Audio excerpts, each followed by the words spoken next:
Hey folks, I'm out at Deef this morning. You ever wondered why some discs fly like this?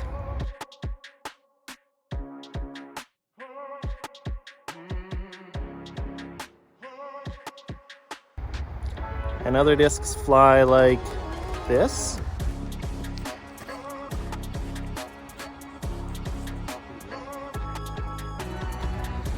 Or even like this? Yep. Well, today we're gonna explore that further. We're gonna dig into some science. Sit back, relax, and have a listen. Bye.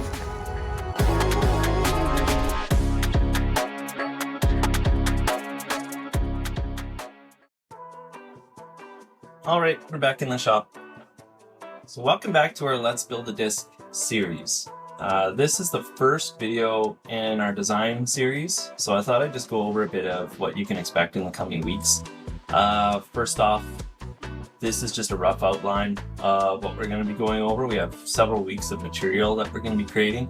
I'm probably going to do things different here or there. I'm still going to cover the things I say, but stay tuned, I guess, and have some fun along the way, or we'll have some fun along the way.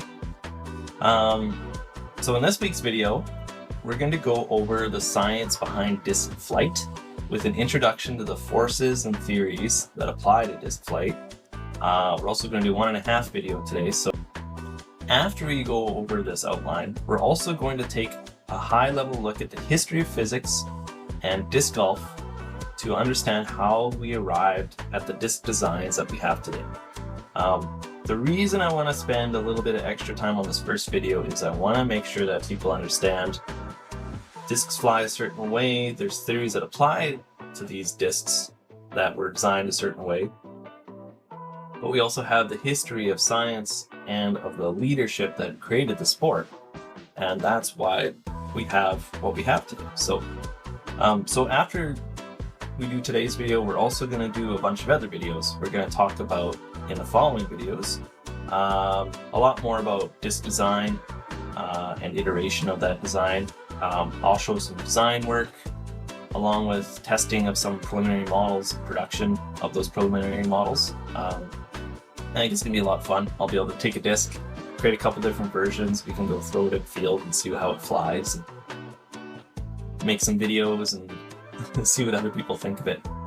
I'll then talk about refining a design and getting it ready for production, which I think is a pretty cool step that most people might not be used to seeing or know much about. Then after that, we'll go through a bit more of the process on getting a disc approved for from the PDGA. And then we'll release a disc. So you'll have something that you'll be able to see go from that start process all the way to the finish.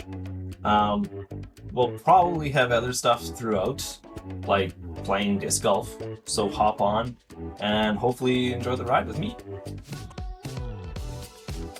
Okay, onto the video content. So, have you ever wondered why a disc golf disc doesn't just fly straight, but instead turns one way? So say I throw it right hand, backhand, flick it out, it turns one way, and then fades back to the other.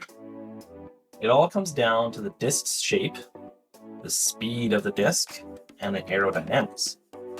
Today we're going to break it all down so you can understand exactly why your disc flies the way it does.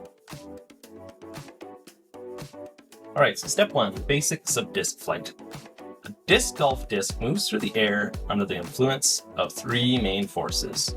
The first one is lift. So lift is the upward force that helps keep the disc in the air. Number 2 is drag. So as soon as disc is flying towards the camera, we have a force applied this way, which is drag from air.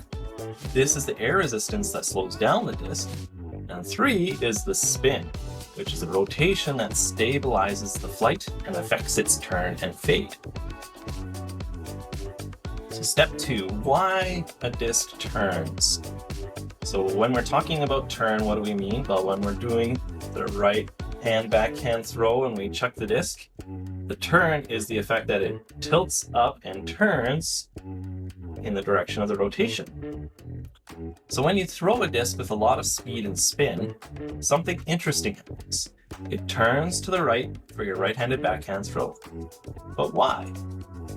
So, as you can see, it's flipping up, and it kind of settles there.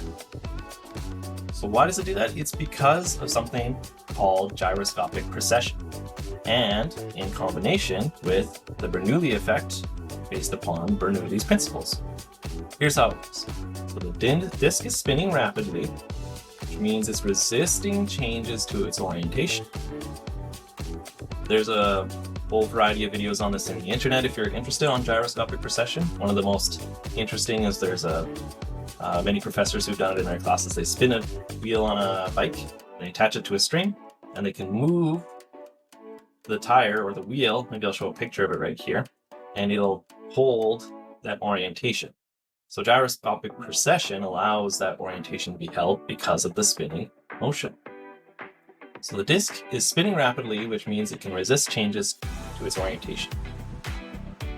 At high speeds, air moves faster over the leading edge of the disc.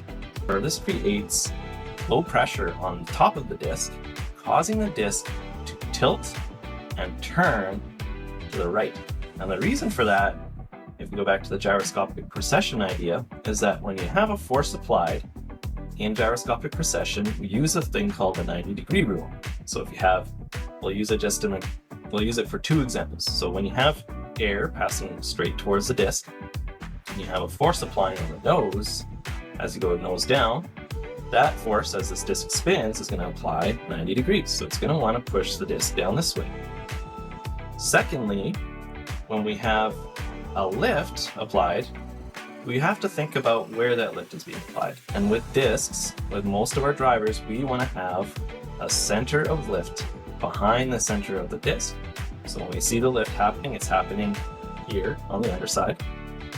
We use gyroscopic precession to push it 90 degrees again, which causes the disc to want to turn to the right. So we have two applied forces here as we throw, one right away with torque, and then one that's applied by lift that's causing our disc to turn to the right. So step 3, why a disc fades. So as the disc slows and the turn stops, it suddenly goes back to the left. So what's going on here? As the disc slows, or as the disc loses speed, it loses the lift and gyroscopic stability that kept it turning. Aerodynamic forces shift and the neutral shape of the disc takes over. So most discs are designed with a more stable or overstable disc or wing shape. The outer rim has more mass, and the disc's natural tendency is to return to its original orientation. As drag slows the disc down, the airflow no longer holds the disc in its turn position, and it fades back to the left. That's why overstable discs fade harder. They resist that turning, and they finally slow down. Their natural stability makes them fade aggressively. We can also think of this with gyroscopic precession. As the disc slows down and the momentum and the aerodynamic forces that were keeping it in its turning location, the disc wants to slow down. It might nose up, and then as the nose up happens, the center of gravity, the center of lift, the nose applying force, all is causing, again, 90-degree rule, nose goes up, you see a force applied upwards here, you start to see the disc turn and fade out.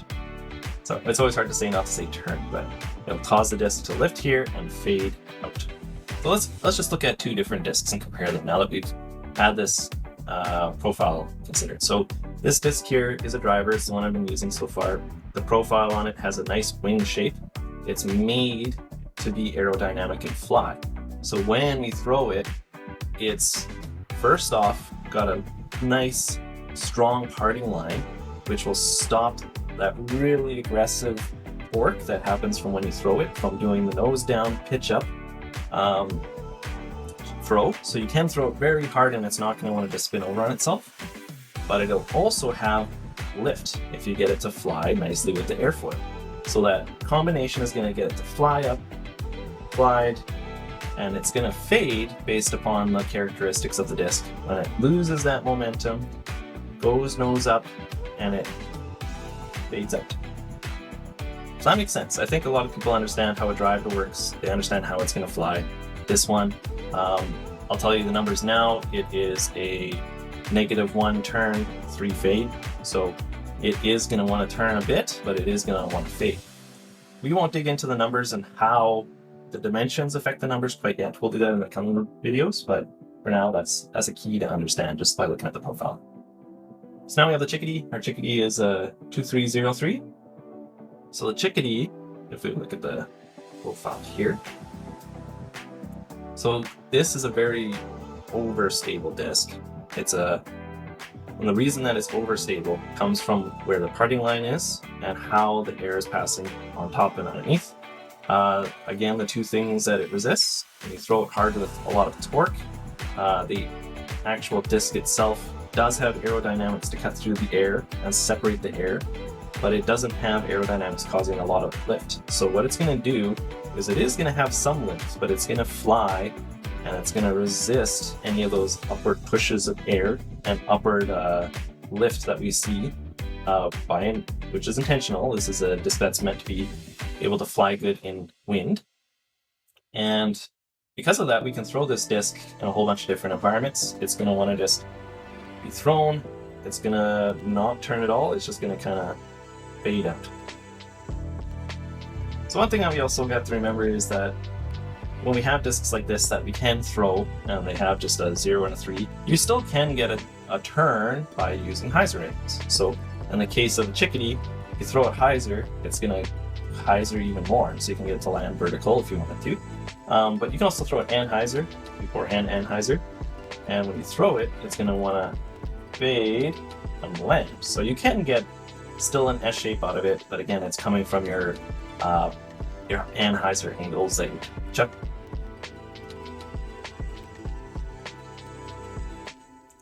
All right, step number 4, how disc design affects flight. Now, different discs behave differently based upon their geometry. Here are key design factors that influence turn and fade. So number 1 is the rim width. A wider rim, like a distance driver, like you're seeing here, cuts through the air faster, but requires more power to stay stable. 2, the dome shape. Flatter disc tends to turn more, while a dome disc generates more lift and fades harder. Number 3, weight distribution. A heavier disc resists turning, but can maintain stability longer. There's more considerations to disc design than that, but these 3 key fundamentals are important to make sure that when we're designing a disc, we are making sure that we consider in our initial design how that's going to impact the flight. So now get out there and start shaping your shots with confidence. See you on the course.